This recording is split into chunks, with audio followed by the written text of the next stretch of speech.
Assalamualaikum dan salam sejahtera.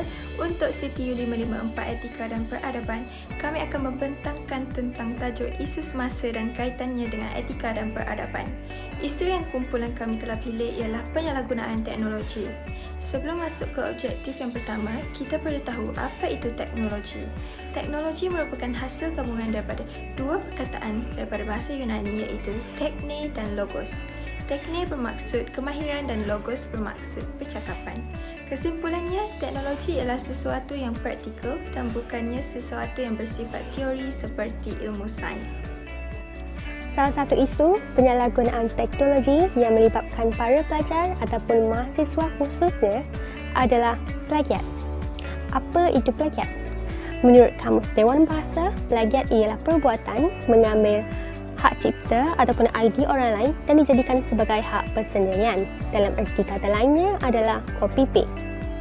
Terdapat 4 jenis plagiat iaitu plagiat secara langsung, secara tak langsung, plagiat prapasa dan juga mozaik.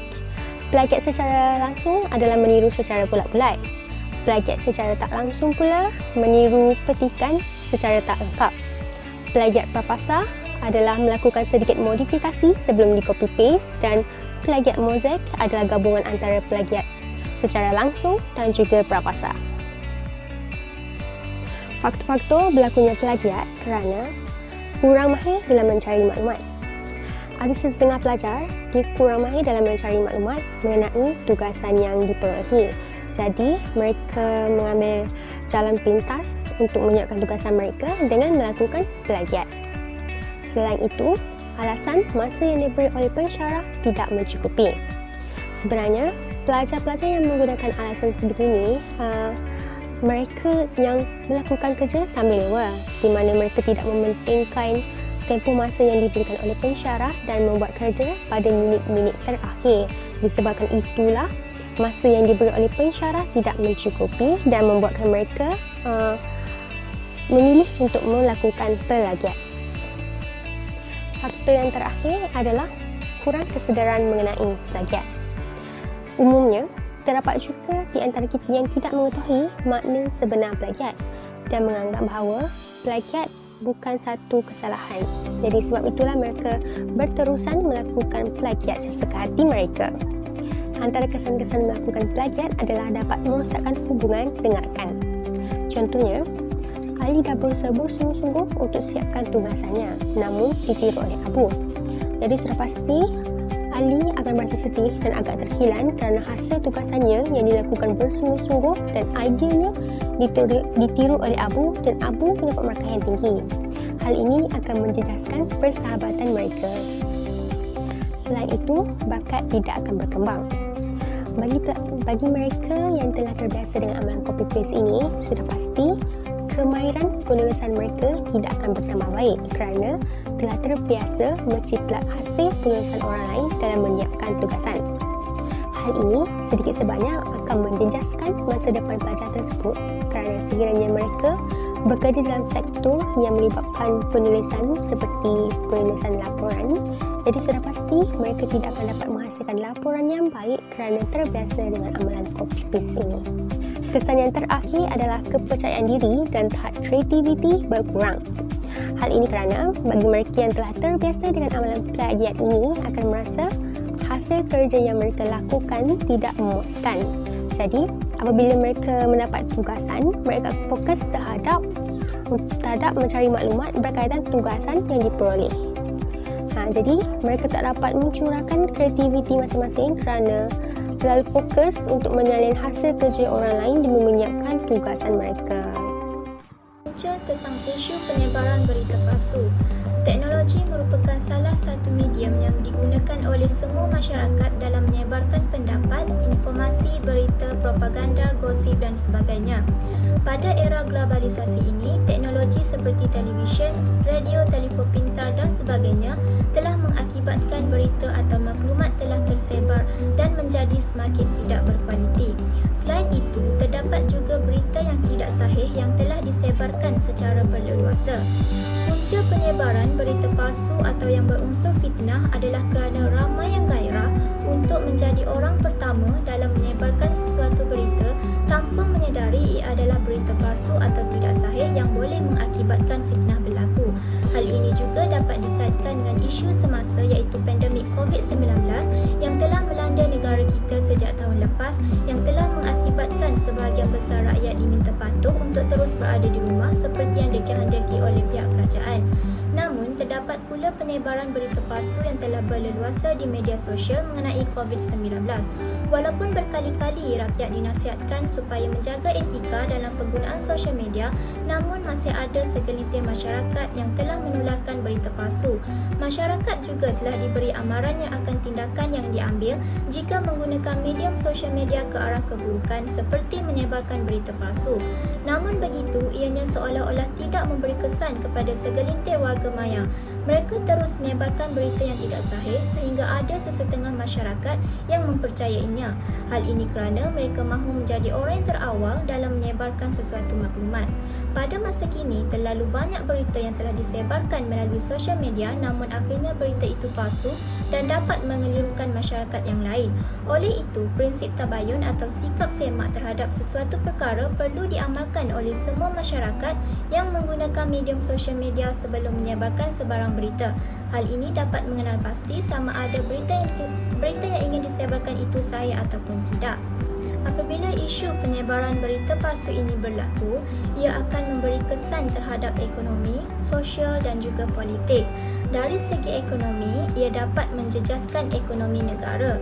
Contohnya, jika kita lihat pada masa kini, terdapat masyarakat yang menggunakan media sosial sebagai medium untuk mencari rezeki. Apabila berlakunya penyebaran berita atau maklumat palsu yang berkaitan dengan sesuatu penjualan seseorang, ianya akan dapat merosakkan perniagaan orang lain. Hal ini kerana masyarakat telah mempercayai berita palsu yang telah disebarkan oleh pihak yang tidak bertanggungjawab. Selain daripada ekonomi, kesan terhadap sosial juga akan terjejas jika berlakunya penyebaran berita palsu. Melalui ini, keselamatan masyarakat akan terjejas dan tidak terjamin. Masyarakat akan berasa panik dan menjadi huru-hara. Hal ini kerana masyarakat telah mempercayai tentang berita-berita palsu yang telah tertular di media sosial seperti Facebook, Twitter, Instagram dan sebagainya. Hal ini sekaligus menjadikan masyarakat huru-hara kerana mereka tidak mengetahui bahawa berita yang disebarkan itu adalah palsu dan tidak benar. Seterusnya, pergaduhan antara masyarakat juga akan berlaku. Jika dilihat kini ramai masyarakat yang bergaduh antara satu sama lain dalam medium sosial media sedangkan mereka tidak mengenali antara satu sama lain. Di sini dapat dilihat bahawa penyebaran berita palsu amatlah bahaya kerana ia dapat memecah belahkan masyarakat di negara kita. Penggunaan teknologi untuk menyebarkan berita palsu adalah satu amalan yang tidak patut dilakukan oleh semua masyarakat. Penyebaran berita palsu ini bukan sahaja memberi impak kepada individu tetapi mampu memecah belahkan masyarakat negara sendiri. Pendedahan maklumat yang negatif dan palsu secara berterusan mempengaruhi cara seseorang itu berfikir, bertindak dan menyelesaikan konflik. Akhir sekali, dari segi politik juga turut terjejas jika penyebaran berita palsu ini berlaku. Antaranya ialah suasana negara akan menjadi tidak stabil. Hal ini kerana masyarakat telah berpecah belah kerana mempercayai berita-berita yang tidak sahih. Negara juga akan menjadi kucar-kacir dan tidak aman jika isu penyebaran berita palsu ini terus berleluasa. Berita palsu mampu menggugat keselamatan negara ke tahap sehingga boleh mencetuskan peperangan, seterusnya berupaya menghancurkan sesebuah negara. Media sosial memainkan peranan dalam penyebaran maklumat yang tidak dapat ditentukan kesahihannya. Berita palsu ini telah menyebabkan rakyat hilang keyakinan terhadap pemimpin negara dan menimbulkan pelbagai isu negatif dan sensitif sehingga terjadinya perpaduan negara terjejas.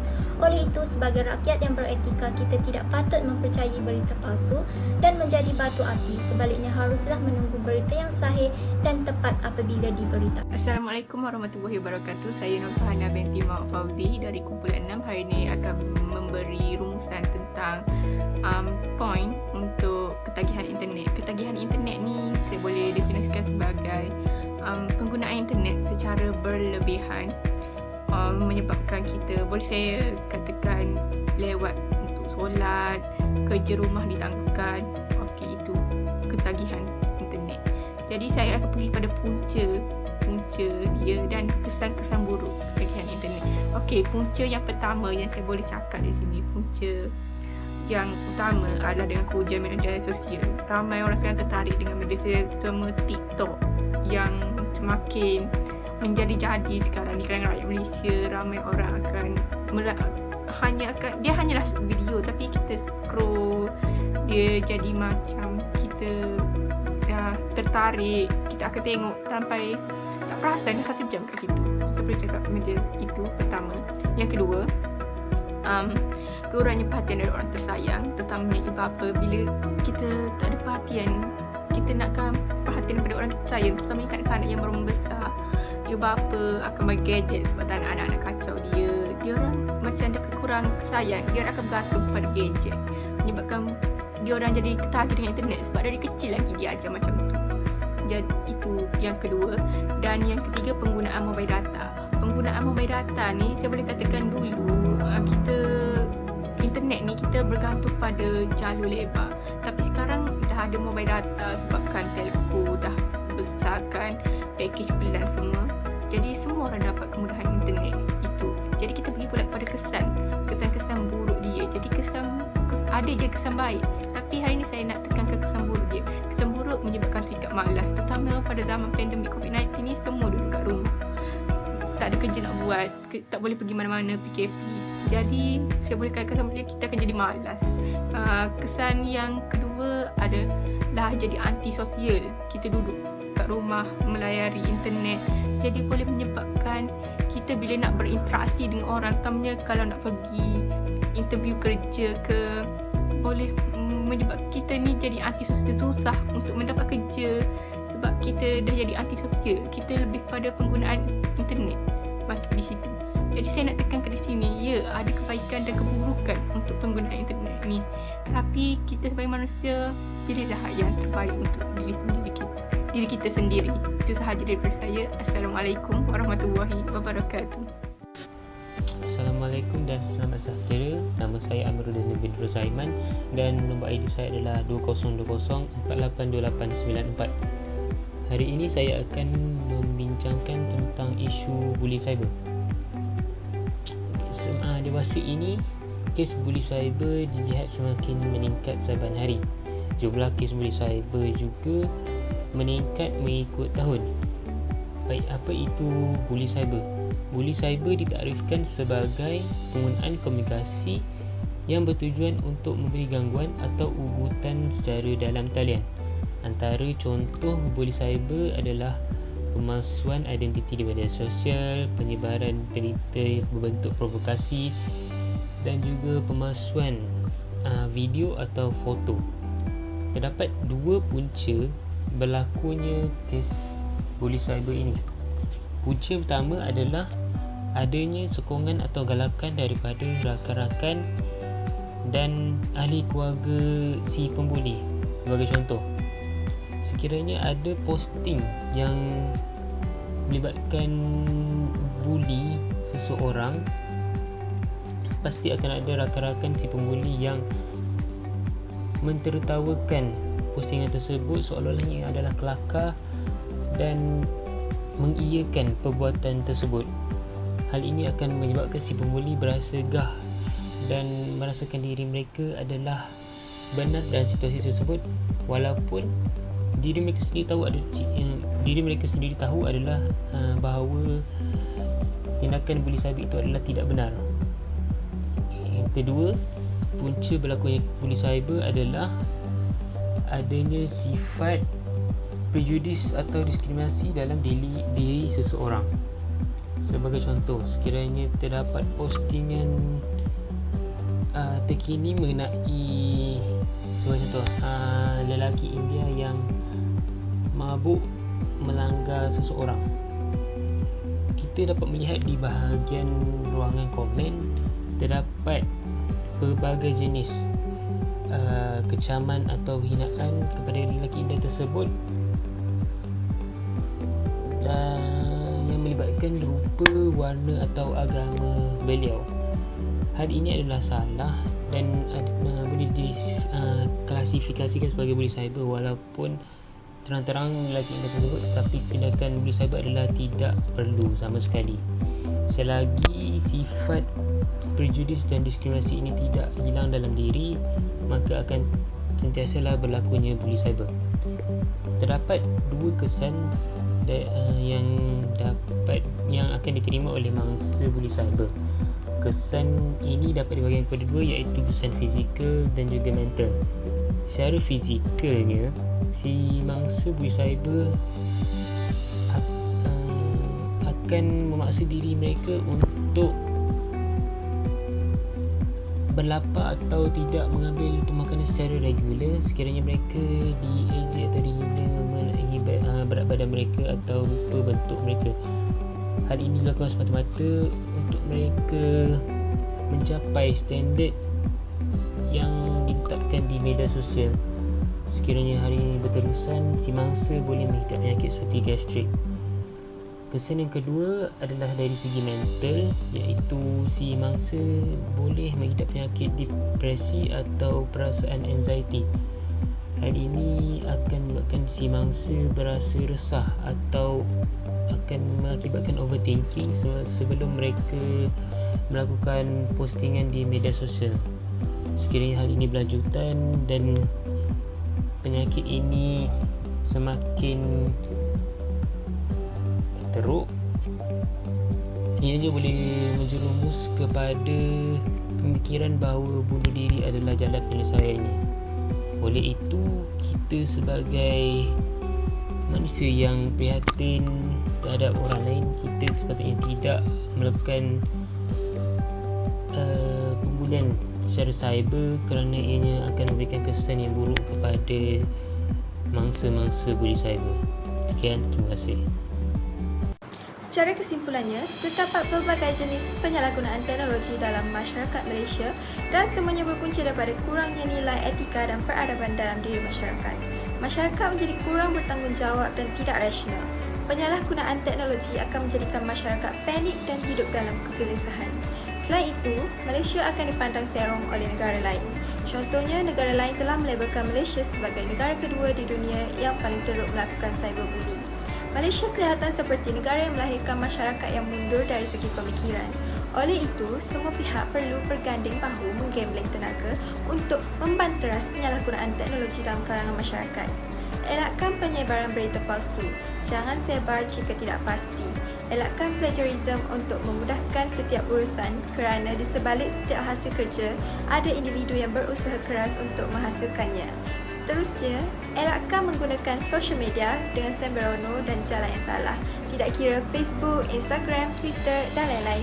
Lebih-lebih lagi untuk melepaskan kemarahan terhadap mana-mana individu. Dan akhir sekali, hindari bully cyber kerana ia mampu menjejaskan kesihatan mental dan emosi mangsa. Gunalah teknologi di jalan yang betul dan bijak. Dengan hal demikian, kita pasti akan menjadi masyarakat yang maju dan disegani negara-negara luar. Dengan ini, saya akhiri perbincangan kumpulan kami pada kali ini. Sekian, terima kasih. Assalamualaikum.